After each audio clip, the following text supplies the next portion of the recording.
ही सुरू झालेली योजना कोणी माईका लाल आला तरी बंद होणार नाही।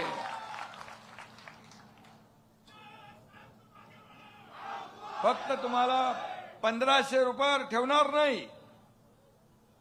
हा हेलिकॉप्टरचं टेकऑफ आहे, ओके।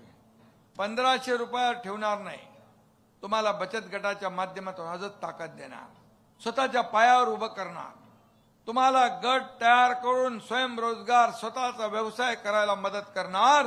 माझ्या लाडक्या बहिणींना लखपती झालेला आम्हाला बघायचंय, लखपती झालेला। आणि जे बोलतोय ना ते करून दाखवणार। तुम्ही 2.5 वर्षात पाहिलंय, 2.5 वर्षात पाहिलंय कुठल्या कुठल्या योजना केल्या ते गुलाबरावनी सांगितलंय, मी त्या परत सांगत नाही। परंतु विकास आणि लोकाभिमुख कल्याणकारी योजनांची सांगड घालण्याचं काम तुमच्या या भावाने केलंय, एकनाथ शिंदेने केलंय, या अवघ्या महाराष्ट्राला माहित आहे। आईचं नाव आपल्या नावाच्या समोर फक्त पहिले लावत नव्हते, वडिलांचं लावत होते, आता आपल्या नावासमोर आईचं नाव लावण्याचा देखील निर्णय तुमच्या एकनाथ शिंदेच्या काळात घेतला।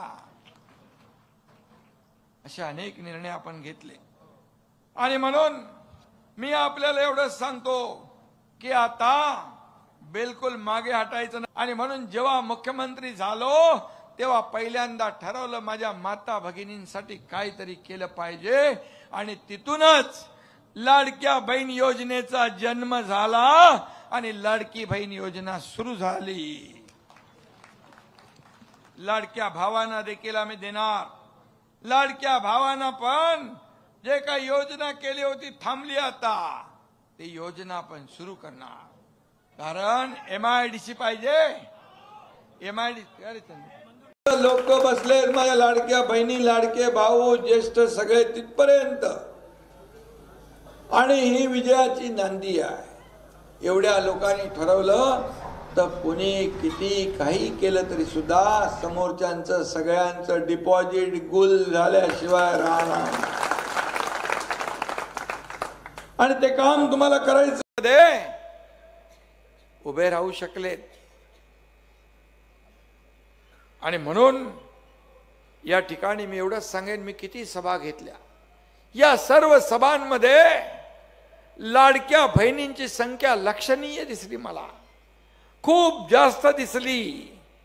विधानसभेच्या निवडणुकीमध्ये जशी संख्या दिसली तशीच संख्या आता दिसते।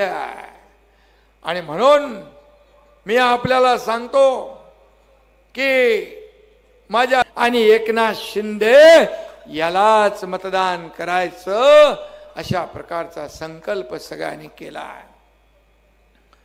गुलाबराव मगाशी म्हणाले ते खासदार श्रीकांत शिंदे यांचं भाषण अनेक पदं मी भोगली, परंतु या राज्यातल्या करोडो लाडक्या बहिणींचा लाडका भाऊ ही ओळख सगळ्यात मोठी आहे माझ्यासाठी, सगळ्यात मोठी, सगळ्या पदांपेक्षा।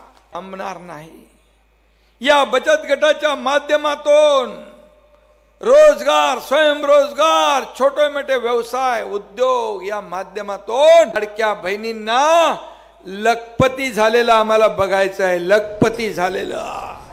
तोपर्यंत आम्ही स्वस्थ बसणार नाही आणि आम्ही दिलेला शब्द पाळतो। बाळासाहेब सांगतात, आतापर्यंत आपल्या समोर वडिलांचं नाव लिहिलं जायचं, आता आईचं नाव देखील लिहिण्याचा निर्णय आपण घेतला। या मातृत्वाला आपण श्रद्धास्थानी आणण्याचं काम केलं। माता सुरक्षित तर कुटुंब। एकनाथ शिंदेने गरिबी बघितली आहे, माझ्या आईची पत्नीची तगमग बघितली आहे, त्याच्या डोळ्यातले अश्रू पाहिलेत, घर चालवताना काटकसर कशी करावी ते पाहिलंय। मुख्यमंत्री झाल्या ते दिवस मी आठवले आणि मी म्हणालो की आपल्या माता भगिनींसाठी आपल्याला काहीतरी केलं पाहिजे, आणि त्याच्यातूनच लाडक्या बहिणीचा जन्म झाला आणि ती आता सुरू झाली। का करू नये? या तिजोरीवर शेतकऱ्यांचा अधिकार, माझ्या लाडक्या बहिणींचा, लाडक्या भाऊंचा अधिकार आहे. आम्ही निमित्त मात्र आहोत.